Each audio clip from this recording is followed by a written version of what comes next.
Hello बच्चों, कैसे हो आप लोग। उम्मीद है बहुत अच्छे होंगे और मन लगा के पढ़ाई कर रहे होंगे।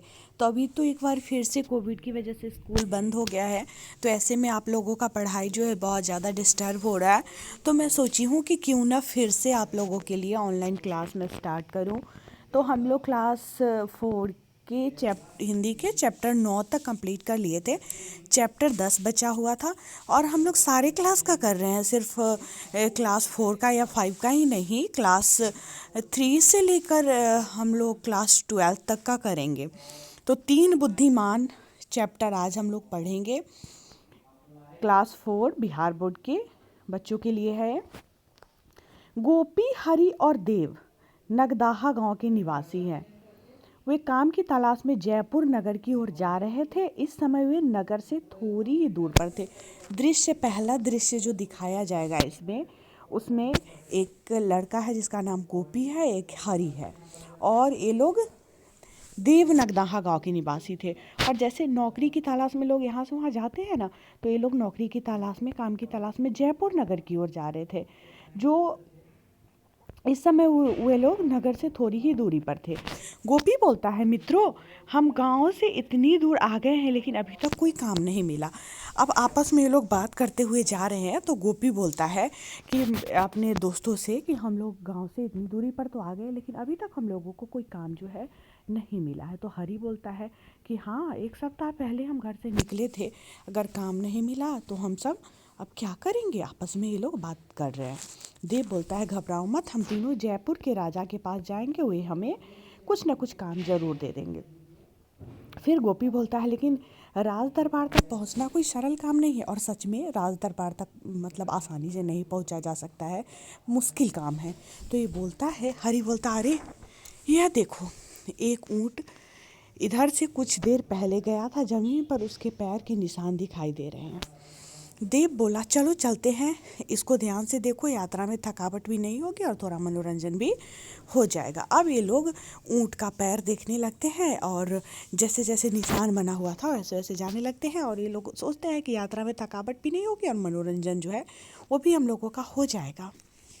गोपी बोलता है, पैर के निशान देखकर इस ऊँट की एक विशेषता मैं बता सकता हूँ। अब उसमें गोपी देख लेता है, पैर का जो निशान देखता है उसमें ऊँट की एक विशेषता उसको दिख जाता है। तो हरि बोलता है, मैं भी इसके विषय में कुछ कह सकता हूँ। देव बोलता है हंसते हुए, मैं तुम दोनों से कुछ कम नहीं हूँ, आओ इस पीपल के नीचे बैठकर ऊँट के विषय में बातें करते। अब ये लोग बैठ जाते हैं और ऊँट के विषय में तीनों अपनी अपनी बात कहने लगते हैं।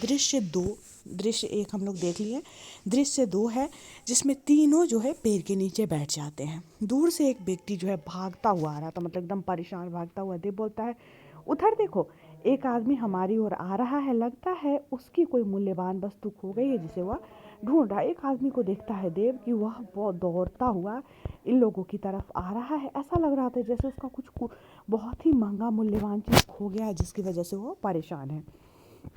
गोपी बोलता है, उठकर व्यक्ति को देखते हुए, यह एक धनी व्यापारी है, इसने रेशम के वस्त्र पहन रखे, बेचारा बहुत चिंतित है। और होता है ना कि किसी का पहनावा देख के हम उसके बारे में अनुमान लगा लेते हैं कि ये धनी होगा या गरीब होगा, क्योंकि पहनावा जो है पहला मतलब वो होता है कि आप उसको देख के समझ सकते हो। तो ये रेशमी कपड़ा पहना हुआ था जिससे लोग समझ जाता है कि ये धनी आदमी है और बेचारा चिंतित है किसी न किसी वजह से। व्यापारी हाँफते हुए, नमस्कार सज्जनों, मेरा एक ऊँट खो गया है, क्या आपने उसे कहीं देखा है। अब व्यापारी इन लोगों के पास आता है और ऊँट के बारे में ही पूछता है। हरि, नमस्कार मित्र, क्या आपका ऊँट एक पाँव से लंगड़ा है। व्यापारी खुश हो जाता है, हाँ हाँ, आप ठीक कह रहे हैं। गोपी बोलता है, क्या वह दाई आँख से अंधा है। व्यापारी बोलता है, हाँ, लेकिन आपको यह सब कैसे पता, आपने अवश्य उसे देखा होगा। और ये लोग तो पैर का निशान देख के, उसके चलने का ढंग देख के समझ रहे थे, निशान को देख के, लेकिन इसको लगता है कि ज़रूर व्यापारी खुश हो जाता है और लगता है कि ज़रूर इन्होंने उसे देखा है, तभी इतना कुछ इनको पता है। देव बोलता है, नहीं, हमने उसे देखा नहीं है, मैं आपको यह भी बता सकता हूँ कि इस ऊँट की पूँछ जो है छोटी है। व्यापारी बोलते हैं, अरे यह भी सच है, ऊँट को देखे बिना आप उसकी सारी विशेषता कैसे जान सकते हैं? मुझे विश्वास जो है वो नहीं हो रहा है। आपने मेरा ऊँट किसी व्यापारी को बेच दिया है, मैं जयपुर के राजा से शिकायत करूँगा। और यह बोलता है कि मैं जयपुर के राजा से शिकायत कर दूँगा। आप इतना कुछ कैसे मेरे ऊँट के बारे में जानते हो? आप ज़रूर उसको किसी व्यापारी से बेच दिए हो। अब मैं यहाँ के राजा से शिकायत करूँगा, वही समस्या का हल निकालेंगे। आप मेरे साथ चलिए। हरि बोलता है हम निर्दोष है, इसलिए हमें कोई चिंता नहीं है, चलिए हमें राजमहल तक ले चलिए। तीसरा दृश्य, व्यापारी के 3 मित्र राज दरबार में पहुंचते हैं। राजा जो है वहाँ पे सिंहासन पर बैठे हुए हैं। व्यापारी और तीनों मित्र राजा को प्रणाम करते हैं। सिपाही बोलता है महाराज, यह व्यापारी कहता है कि इन तीनों यात्रियों ने रास्ते में इसका ऊँट चुरा लिया है, लेकिन ये तीनों मित्र कहते हैं कि इन्होंने ऊँट को देखा तक नहीं, उसके पैर के निशान देखकर ही उसके विषय में जानकारी प्राप्त की है।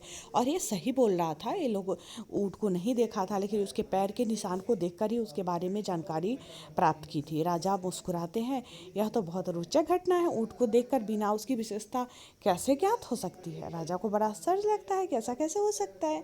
हरि प्रणाम करते हुए बोलता है महाराज, मैं आपको समझाता हूँ। जब मैंने ऊँट के पैरों को निशान देखे तो मुझे मिट्टी में केवल 3 पैर के निशान दिखे। इस पर मैंने यह निष्कर्ष निकाला कि ऊँट जो है एक पैर से लंघ रहा है।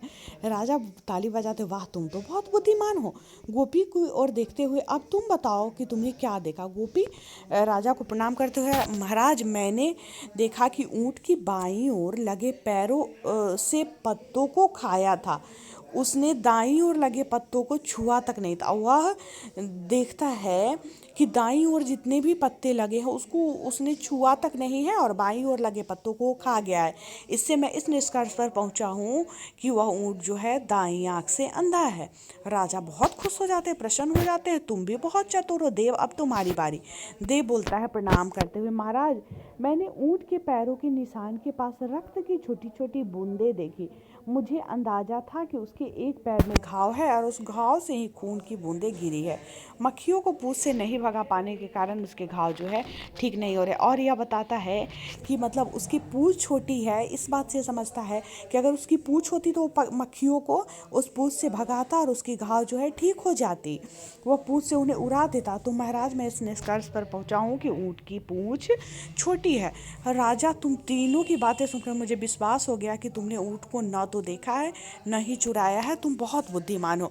और राजा समझ जाते हैं, विश्वास हो जाता है राजा को कि इस तीनों ने ना ऊँट को चुराया है न देखा है, लेकिन यह तीनों बहुत बुद्धिमान है। अतः मैं तुम तीनों को अपने दरबार में मंत्री पद पर नियुक्त करता हूँ। और देखो कितना बड़ा पोस्ट इसको मिल गया, मंत्री। राजा जो है तीनों को अपने मंत्री पद पर नियुक्त कर लेते हैं और तीनों प्रसन्नतापूर्वक प्रणाम करते हुए महाराज की जय हो।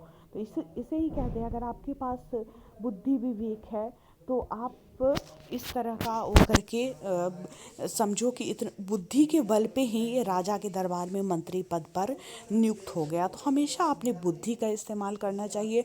आपके पास बुद्धि होगा, आपके पास ज्ञान होगा, तो आप ऊंचे से ऊंचे पद पे आसीन हो सकते हो। ठीक है, तो चलिए फिलहाल इस क्लास में इतना ही रहने देते हैं हम लोग।